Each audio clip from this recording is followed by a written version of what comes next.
Okay, we're going to get started with this next session on post-harvest handling of food-grade grains. John Findlay from Michigan is going to be our guide to this topic, and he will remind you this, but wants this to be conversational. So please chime in with your thoughts as we go along. I'll hand it over to John.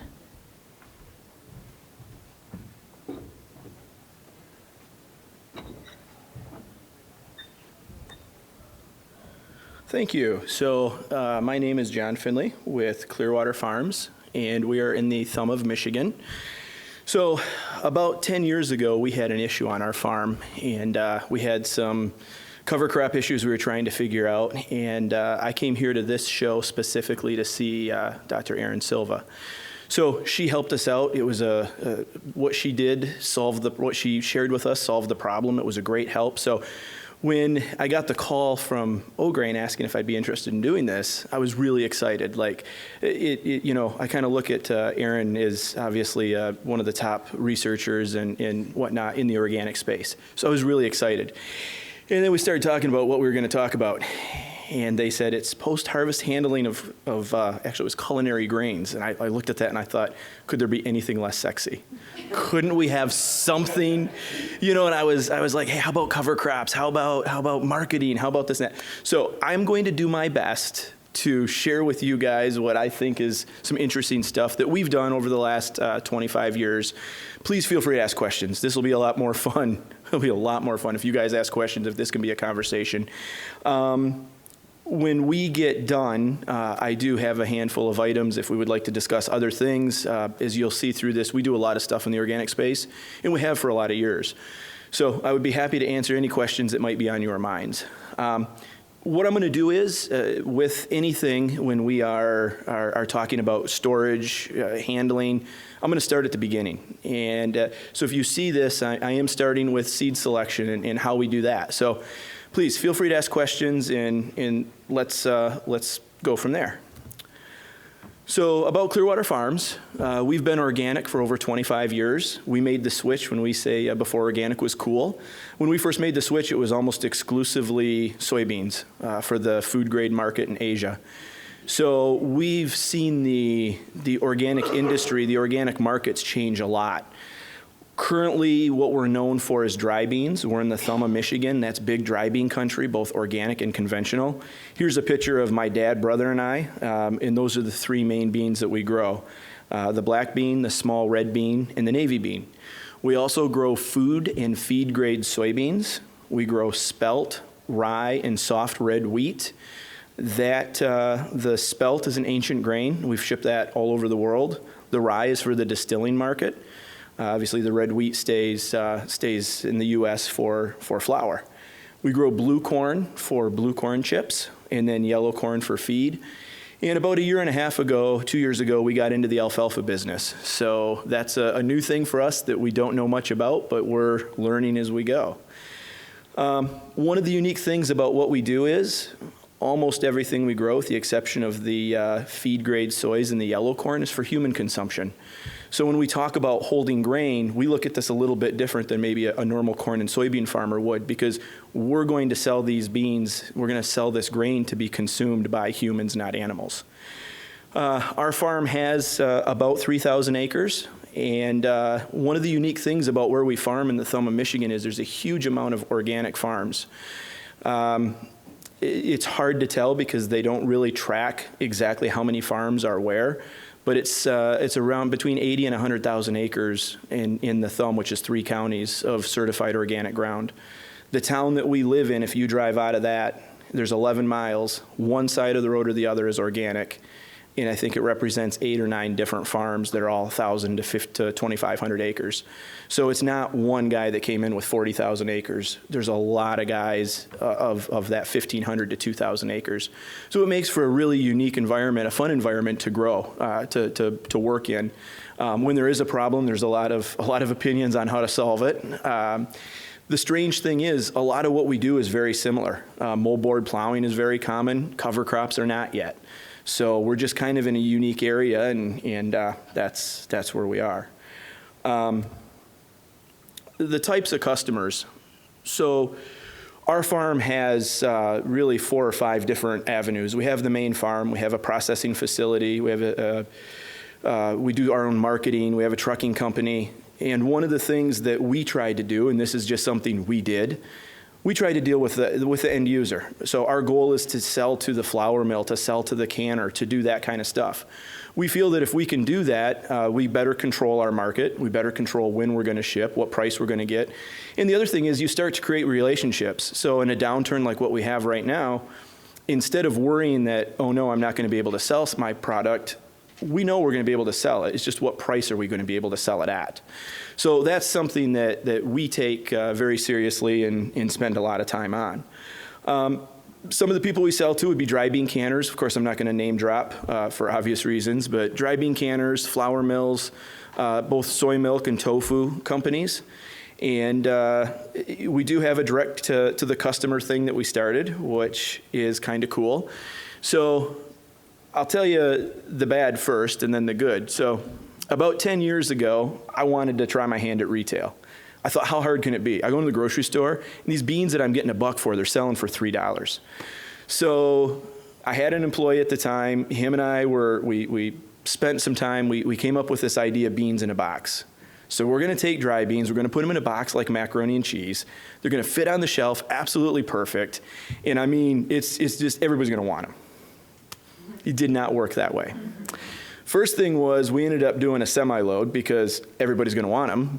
And 6 months later, we've sold half a pallet.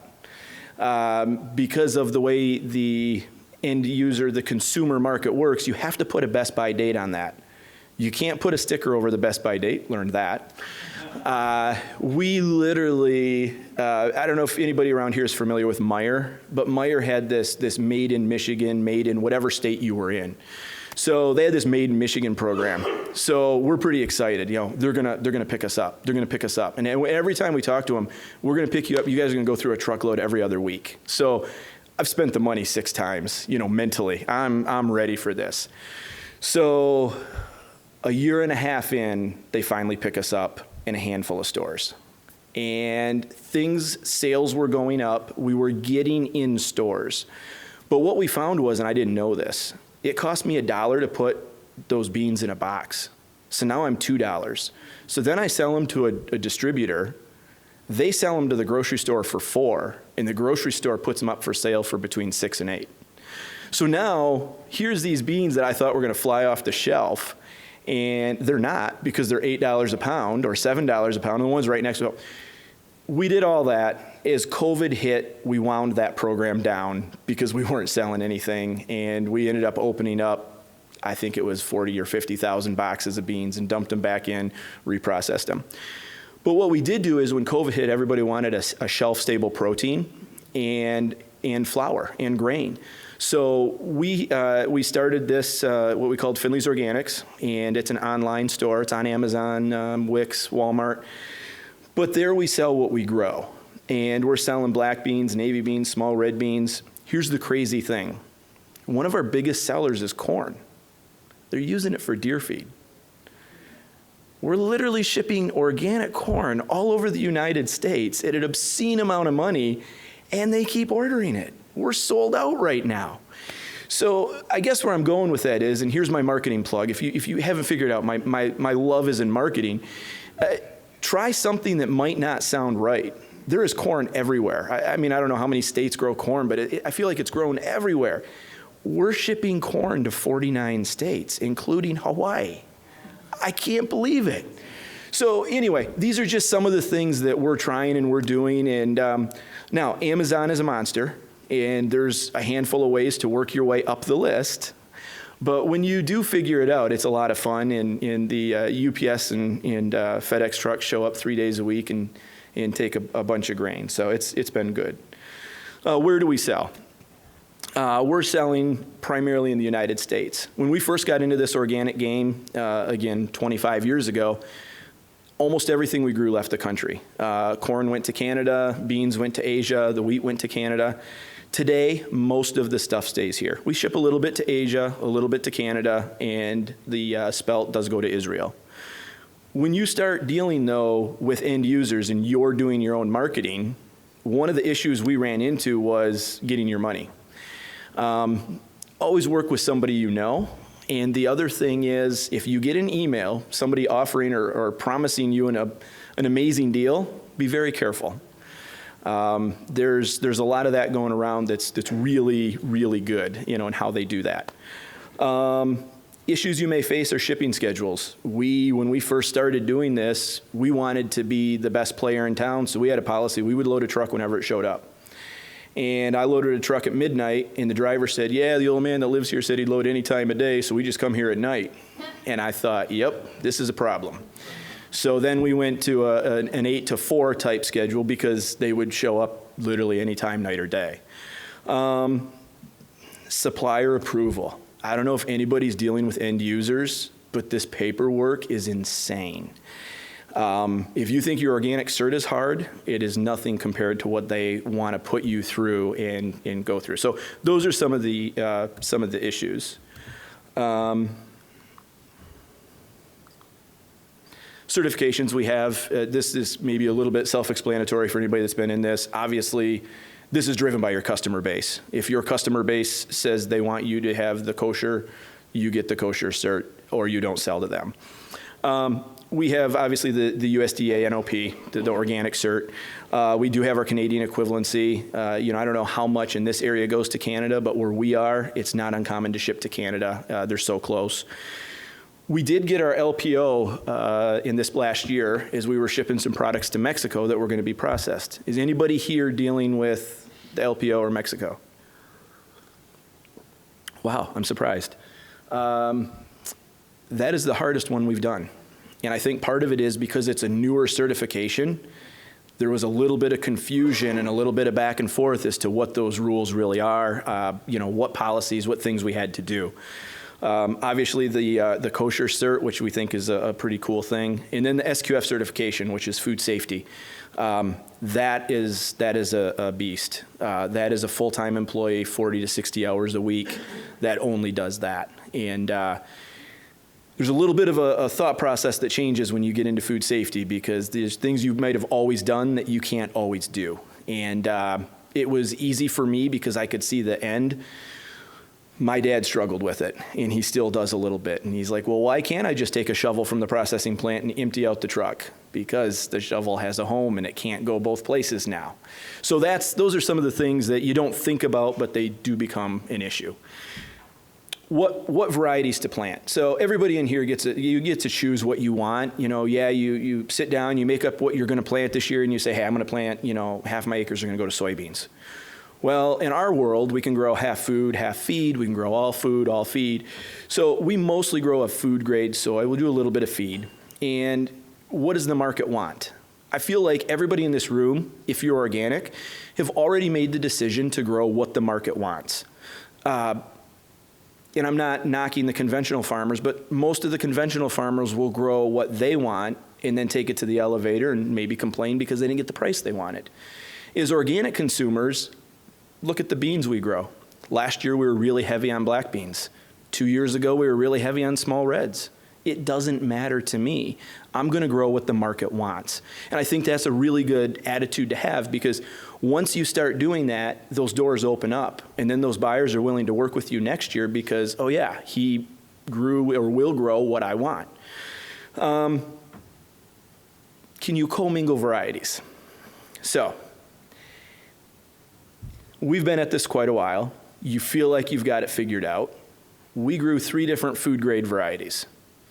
We harvest them, and as we're harvesting, I realize I can't commingle those varieties because they're variety specific for the buyer. So now I've got 5,000, 7,000, and 6,000 bushels of beans that we're all going to go in a 20,000 bushel bin. They're not going in a 20,000 bushel bin together.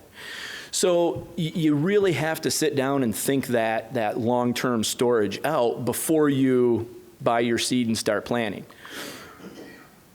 Okay, grain testing.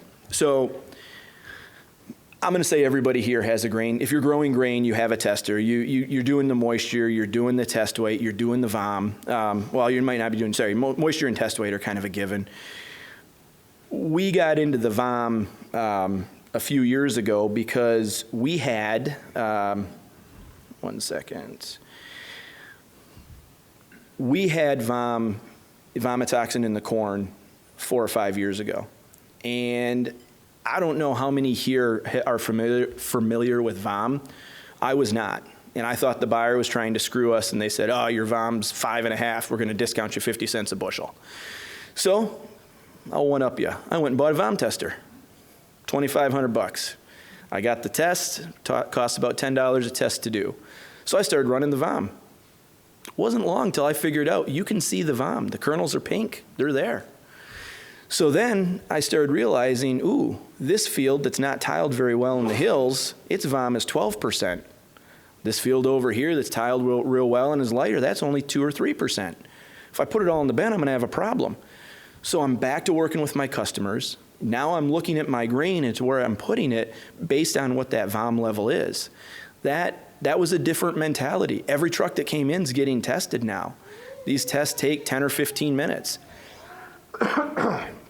So that was a little bit of a different challenge that we felt like we tried to approach it different, than instead of complaining, how can we help solve this problem? How can we better the situation?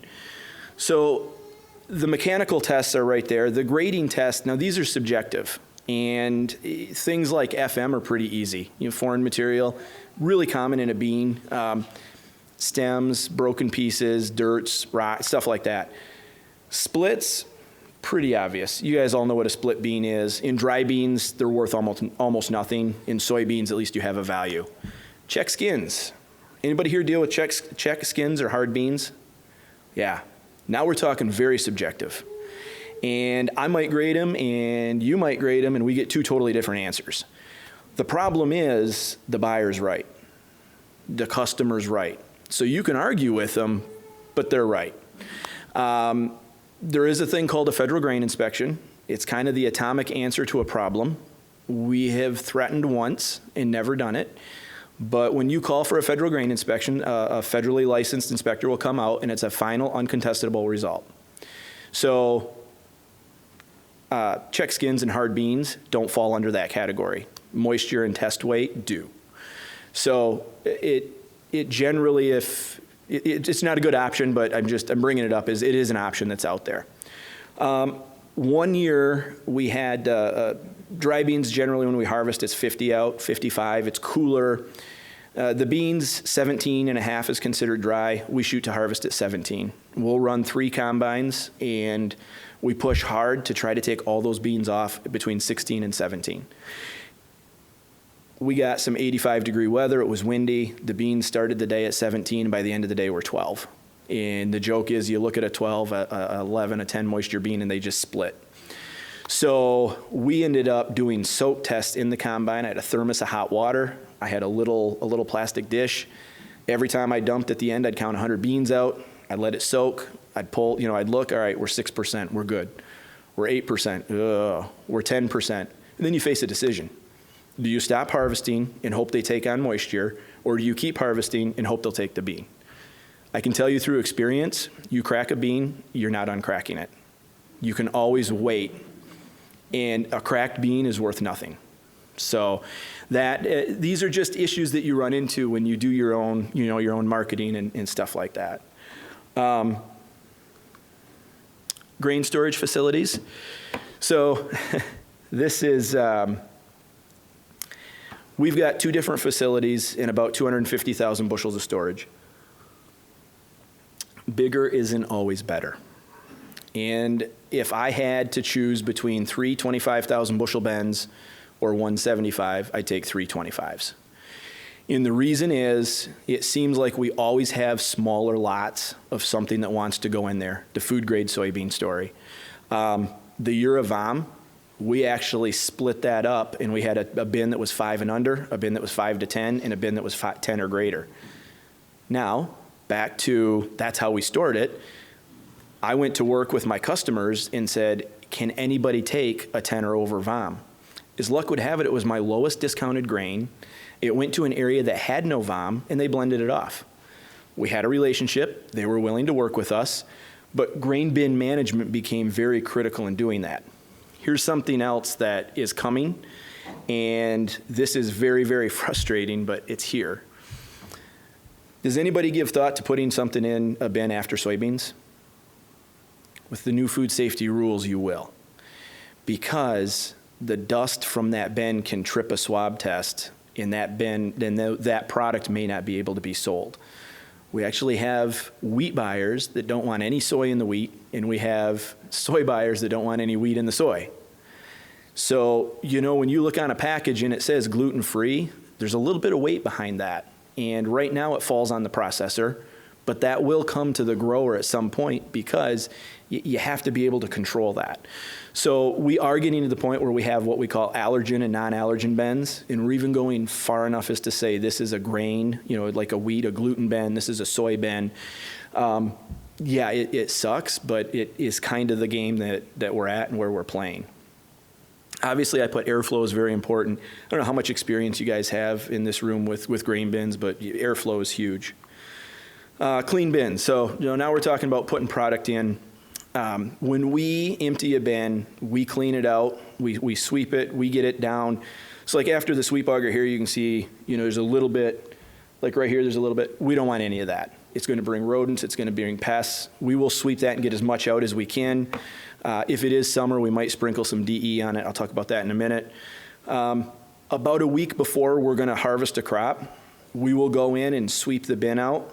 We'll take a screwdriver and we'll take the cracks and we'll take a vacuum and we'll suck everything out of that bin. So our goal is to have that bin be completely empty of anything.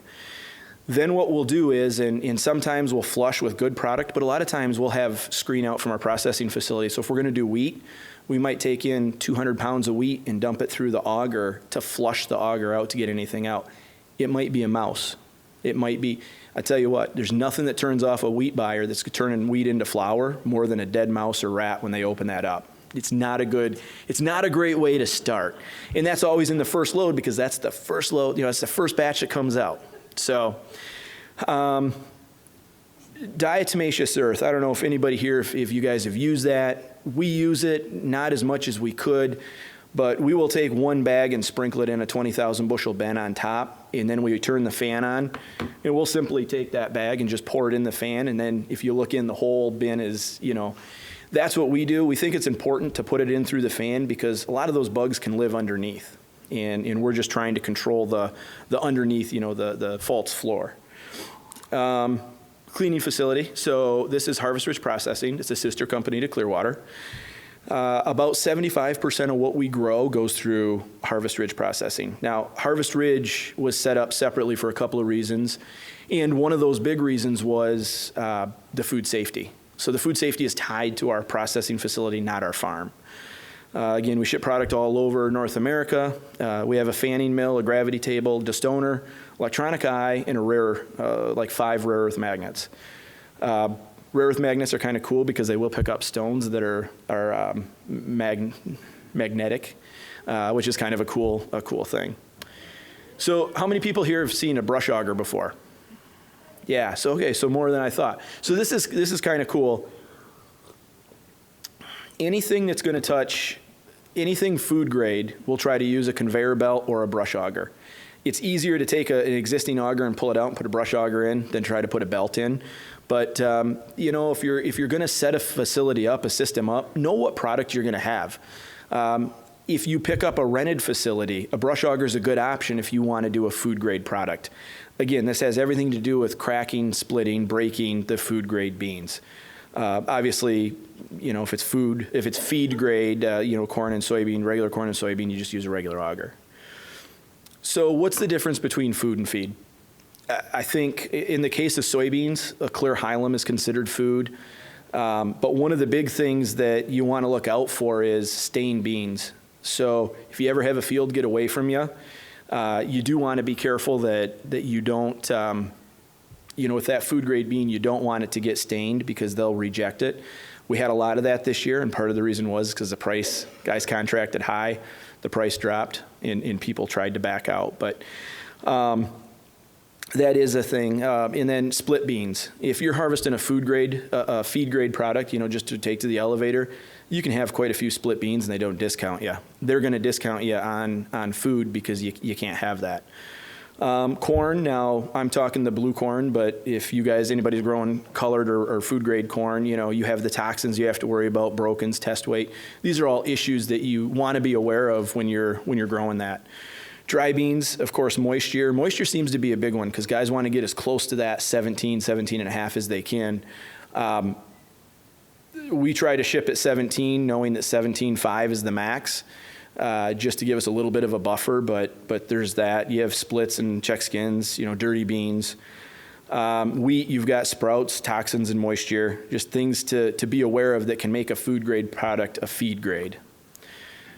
So one of the things that we talk about is it all starts with weed control. Now, there's been a lot of weed control talk here, so I'm not going to delve into that too far, but the cleaner a field you have in August, the easier harvest is going to be in October, and we've seen that time and time again. Lots of different things. The weed zapper is a great tool if you do have a field that gets away from you. We will zap a field 2 or 3 weeks before harvest if we're concerned about stained beans or something along that line. Combine settings, super important. We did have a neighbor that. Well, I'm going to give a story of my dad. So my dad's 70. He loves to drive tractor still, drive combines. He's very active in that. So this fall, I had to go away for a day. I came back and I'm looking at the corn and it's ground up pretty bad. And it's feed grade. It's yellow corn. It's going to go to chicken feed. But I looked at that corn and I thought something's wrong. And then of course we shipped a load and the buyer said something about it. It's really ground up. So I called my dad and I said, "Hey, when's the last time you looked at the sample in the back?" He hasn't. He gets in and he goes as fast as he can go. So we had a long talk about if you want to stay in the combine, you're going to have to turn around once in a while and look at your sample. Well, what had happened was, I speculate, he hit the rotor button instead of the other button, sped it up, and was just beating the crap out of the corn. So, even he's farmed for 50 his whole life. He just missed that. And what we talked about as a team was everybody missed that. You should have caught that with the first truck you dumped. Somebody saw it and said, "Yeah, I wondered why the corn was so ground up." Somebody else helped sweep up and they saw the corn was ground up. Say something. These are things that you have to look for. So, keeping the FM down, keeping the quality of the product good is always there. Check for seed quality. Do you have splits and check skins? Check for stains. These are things we want to keep an eye on. All right. Anybody here have a dump cart? You hoist it up and dump it. So I don't know about you, but we were used to a grain cart. You pull up next to the truck and you turn the auger on, life is good. You put 20, 30, 40,000 pounds in the air, and it's above the truck, it's above your head. That's kind of a interesting moment, at least the first couple of times. So that's just a picture right there of how those work. And we run that to be gentler on the grain. Obviously, it's better quality, it ships better, it stores better. So we do that. Now, we run John Deere combines, so I apologize. I'm sure it's the same on others, but our feed accelerator, we put a kit on to slow it down in dry beans, and we'll a lot of times leave that in on food grade soybeans to just be more gentle on the product. The unload auger, we used to unload dry beans. We'd actually be at an idle on the end. Once we went to the dump cart, we have a slow down kit on that unload auger, so it just goes real slow. And again, we're just trying to be better, gentler quality on the grain. Let's say you harvest, you've got the truck that you're dumping, you've got a bunch of FM, you've got a bunch of whatever. There's just a few things that guys in our area have used, mostly in dry beans, but a fanning or shaker mill, the rotary screen, some use air, vac systems, lots of different things to use to try to minimize that. So one of the things that we started doing about 15 years ago was once you have grain bins, and once the buyers know you have grain bins, they want you to store grain until July and August. It happens all the time. Now, another conversation, rabbit hole I could go down is interest rates. Now that they're creeping up, let's just average 10% interest rates. Let's just say the corn's worth $10. That's $1 a year in interest if you had to hold corn for a year. Break it down by the quarter. That's 25 cents a quarter. So I had a guy come to me and he says, "Hey, if you hold the corn for 6 months, I'll give you 30 cents more." And I laughed. I said, no way, I want my money right now. It's less money if I hold it, even though it's more, it's less with interest. So just something to be aware of. But we know that we're going to store corn most years until summer. So this year it's been challenging because it hasn't been cold. But when it gets cold, we run the fans. Our goal is to get the corn as cold as we can possibly get it. So we'll turn the fans on when it starts to get cold, but when it's really cold, we'll only turn them on at night. So when we leave at night, we'll turn them on, we shut them off in the morning.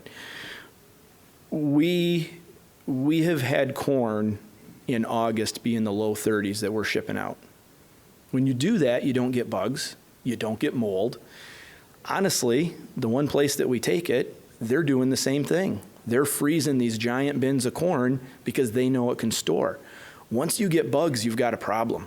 It's kind of like when you see weeds in a field, you've already lost, you've just about lost the battle. When you see a bug, you've just about lost the battle, because how are you going to control them? So that's something we do. I have not heard of anybody being able to get it too cold. So we did it for 5 or 6 years. I went to Louisville to the farm show, and I talked to the guy at GSI Grain Bins. Everybody's heard of them.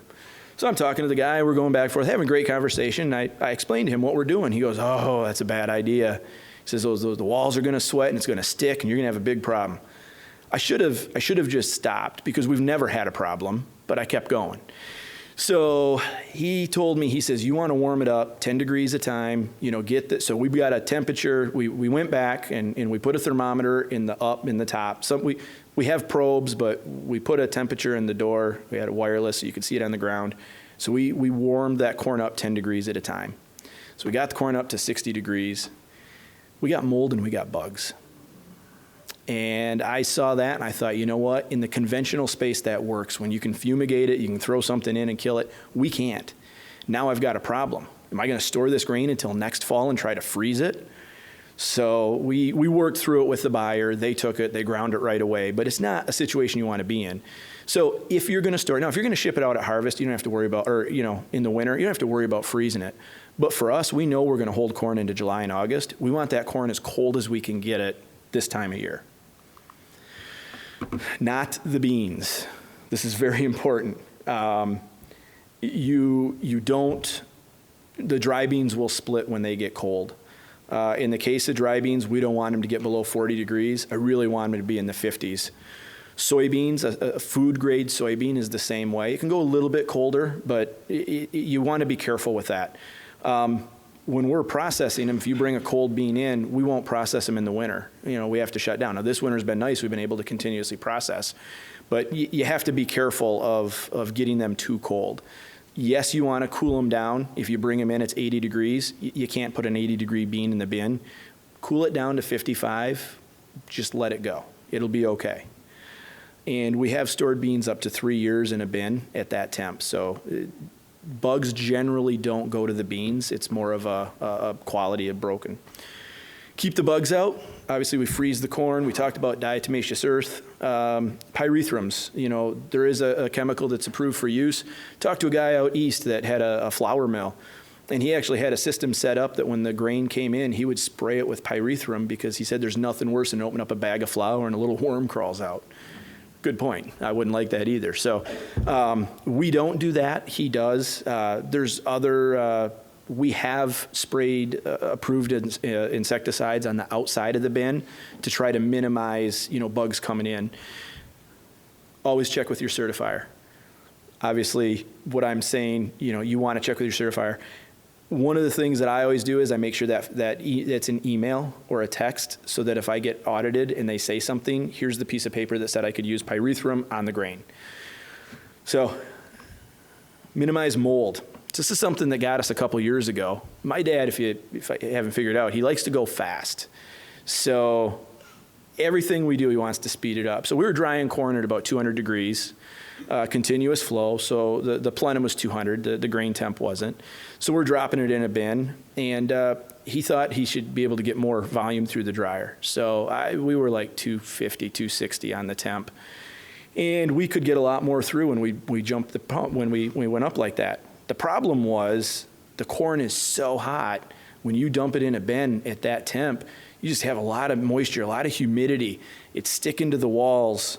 now you get a problem. Now you can bring on molds, you can bring on other things.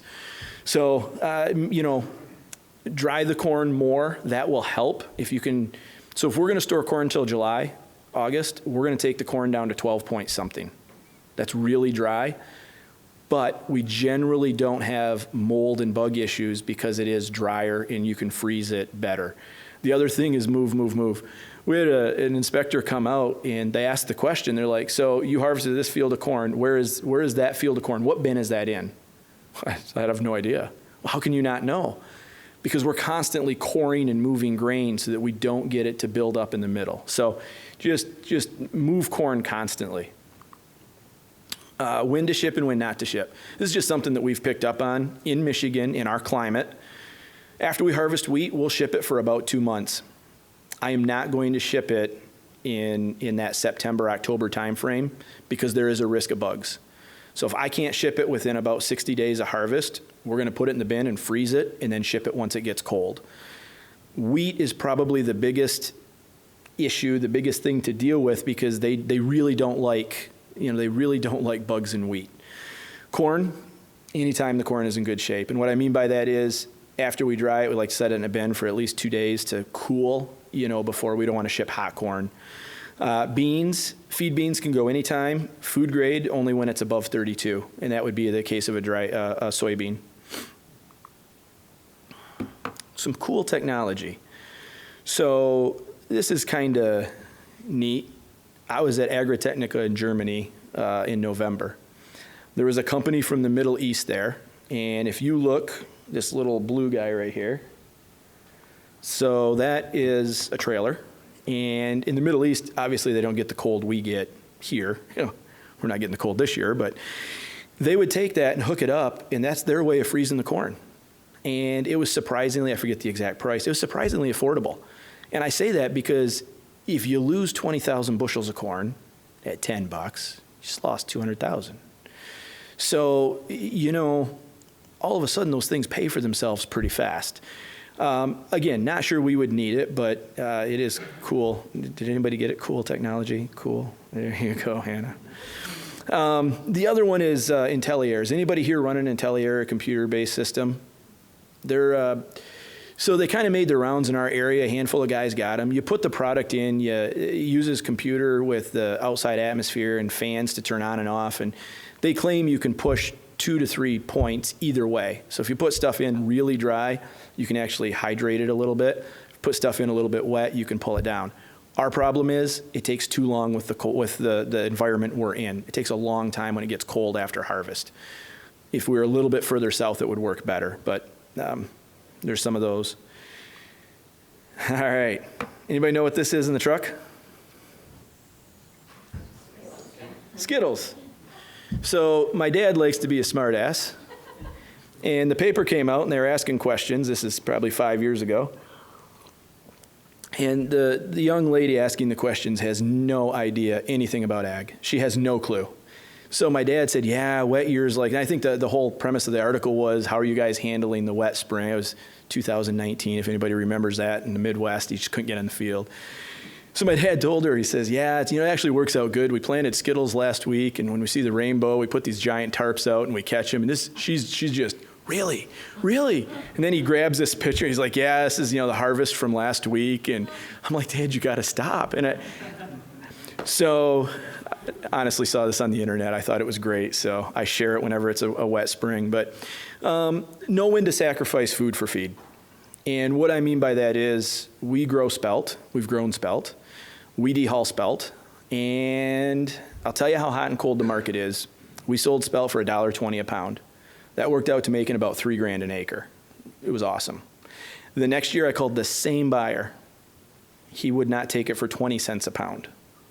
I sat on it for 2.5 years. It got bugs. I couldn't control it. It was just a pain in the butt. We pulled the trigger and sold it as feed, and it was on the verge of going to a landfill because we were that close to just not making feed grade. So know when to pull the trigger. And we're kind of in a weird environment right now with prices. A sale is better than no sale, especially when stuff starts to get a year and a half, 2 years old. They're hard choices, but they are what they are. in 2023, I had a lot of feed grade soybeans go for more than food. This is simple. Feed is easy. Food has a lot more hoops to jump through. So for the first time ever, we grew a pile of feed grade soys, and it worked out well. The other is cash is king. We know that. You know, we sometimes have to sell to generate cash so that we can continue to farm or pay off a whatever it is. So, are there any questions? Yes. Can you talk through your freezing in the bins? Can you just like slow down what you said and say it again? Absolutely. So we finish harvesting corn in November, and we have stuff in the bin. We will turn the fans on and leave them on the entire month of November. And as that temperature goes down, so too does the temp of the grain. The easiest thing to do is go to Walmart, Meijer, Target, whatever you have, buy a digital thermostat. Put, obviously temperature cables would be great. You can see what the grain is, but not everybody has those. So for $20, $30, you put it up in the door and you stand at the bottom. You turn the fan is on. Well, it's 10 degrees outside and it's 20 degrees up there. So we've got 10 more degrees to get, to push the heat out of the bin. And if we go back to this picture right here, that kind of shows it. The cold moves its way up. And it's crazy. If we get in, sometimes we get a real quick cold snap. And the temp of the grain is 50 or 55, and outside it's 10. And you're blowing out 50-degree air. And then you come back the next day and it's 30. And then you come back a couple days later and it's 15. So that's what we try to do. Now, if your temp is 15 and it's going to warm up to 30, shut the fans off.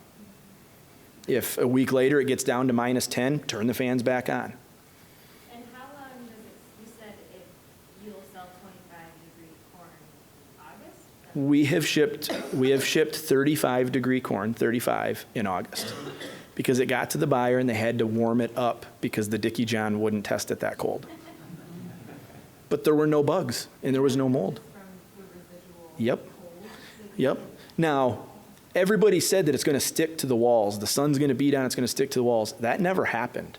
It didn't happen until 2 years ago when we started pushing in really hot corn, and then it was sweating in the fall.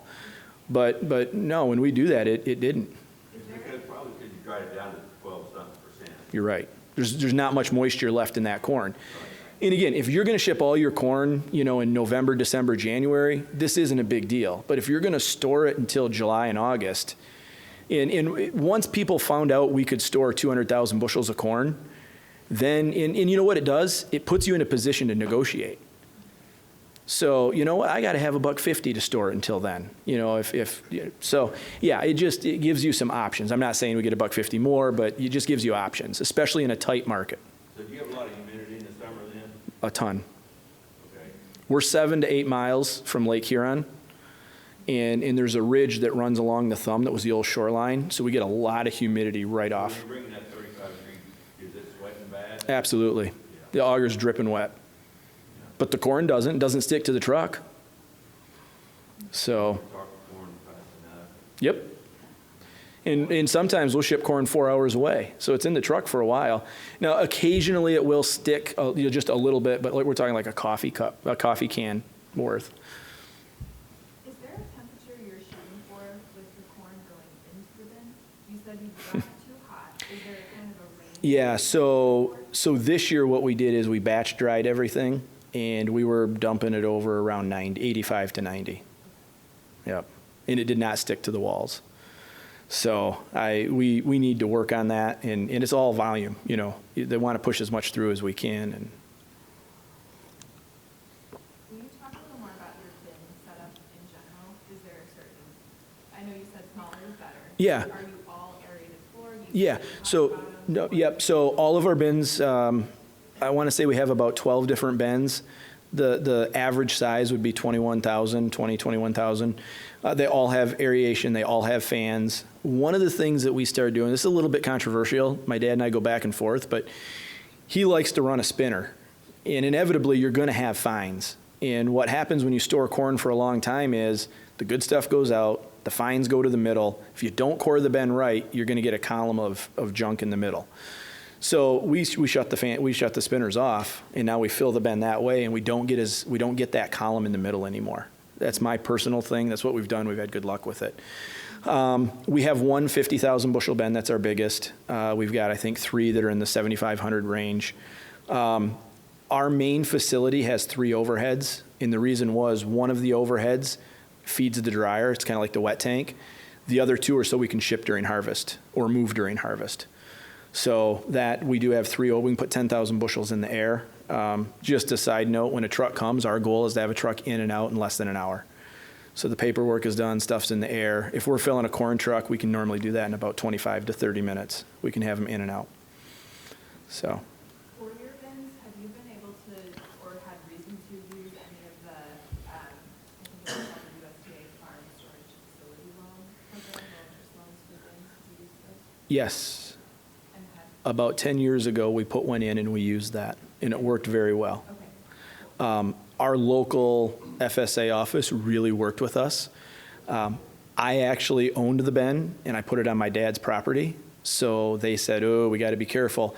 And one of the ladies in there said, you know what, there's a loophole, if you will. So they came out, and my dad deeded me the footprint of the bin, and we were good.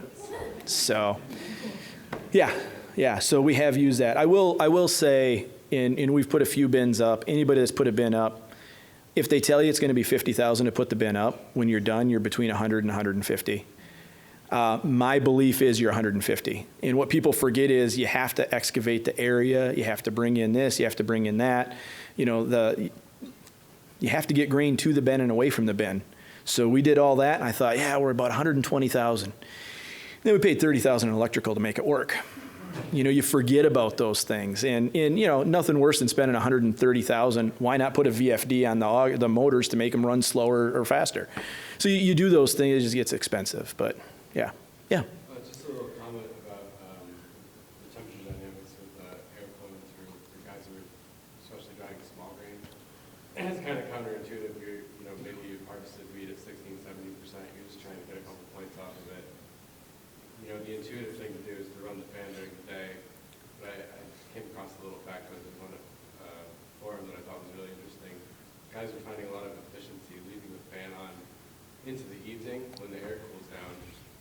Because your grain is still at that higher temperature, all the moisture is falling out of the air and dew. When it goes in, every 20 points of air temperature halves the humidity. So you're starting with low humidity air, gets into the bin, the grain heats it up. You can take a lot more of moisture out in those evening hours. So leave the fans on a couple extra hours. I agree with that. Yeah, and sorry. So the comment was, if you're trying to pull moisture out, it's better to run it in the evening as the temperature cools, because you're better able to push moisture out of the grain. Back to the comment about humidity, we struggle because we're so close to the bay, to the lake. We can't push more than a half point out. But I have talked to guys that had these IntelliAir systems, and this IntelliAir system is a computer, and it takes the relative humidity, and it'll even take the forecast. And you would think that during the day when it's hot and dry, these fans would be on to push moisture out. No, these computerized systems run at night. Now, almost sunset, they turn on, and then they shut off at 4 or 5 in the morning. And they're saying they can push 3 and 4 points out by doing that. The stored energy in the grain is your heat source. And Yep. You've got low humidity air source. Yeah. So, yeah. We talked a little bit about this last night, but with grain drying, the cooler you can drop your corn, obviously, the better off you are. In my situation, I've got a Suka 20-foot double stack grain dryer with centrifugal fans on it. It's really a neat setup where you can actually close certain vents and turn vents around in the bottom column. You can actually cool, you drive the top cool as it goes down. We can actually drop that corn at 60 degrees. And we're actually seeing higher test weights on that by doing that too. It's a phenomenal system, especially for And I think that's a great point. When we put our system in, we looked at that. The problem was our wet tank was at such a height we couldn't reach if we double stacked. But no, you've got a great point. And that does work really well. If you can have multiple fans, multiple units, the bottom one can actually cool, so you can run a continuous flow and cool it. So yeah. my grain bin OCD kicked in when I saw your picture. I sold and brought grain bins for many years, and your picture with the Yeah. I notice you have no eave opening on your bin there. Yeah. So the moisture coming off the roof can't run out, it's going down the Yep. same wall. That's- Yep. that's Yep. frustrating. No, there's, yes. So, yeah. Have you found any good guidelines for use rates for the DE? For like the diatomaceous earth, like how much to use for? So so the question was, thank you. The question was, for the diatomaceous earth, the DE, have we found a use rate? I was at a show, and it was one of the shows out here. I want to say it was Moses 4 or 5 years ago, and there was a company there that was selling it direct. And he told me what they recommend. Now, again, this is the company. Our farm would have to buy for something like 800-900 acres of wheat. We were going to have to buy 2 semi-loads of DE. And they wanted us putting in, it was a huge amount. And he said, oh yeah, what you really want to do is you really want to buy a tote at a time and have an auger slowly feed it in as you're dumping. We do not do that. I think that's a bit excessive. If we are concerned, we will put in 1 50-pound bag per 1,000 bushel. We have a scoop and we just constantly sprinkle it in. Does everybody know what DE is, diatomaceous earth? It's basically I believe it's a little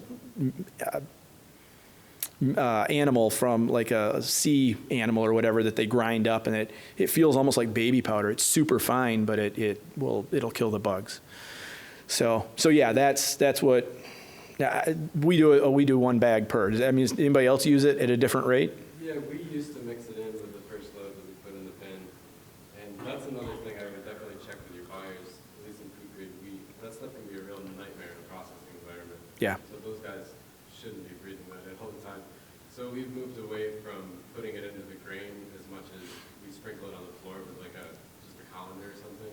Yep. Because really the bugs are going to be at the periphery anyway. They don't, for Indian meal moth anyway, they need to fly to complete their life cycle, so they're on the top of the bin and where they can get into the plant. Yep. Yeah, and that's a good point. We don't use a lot of it. We have in the past, but we don't anymore. Do you use any BT? No, we don't. What was the question? Do we use any BT? We do not use BT. Nope.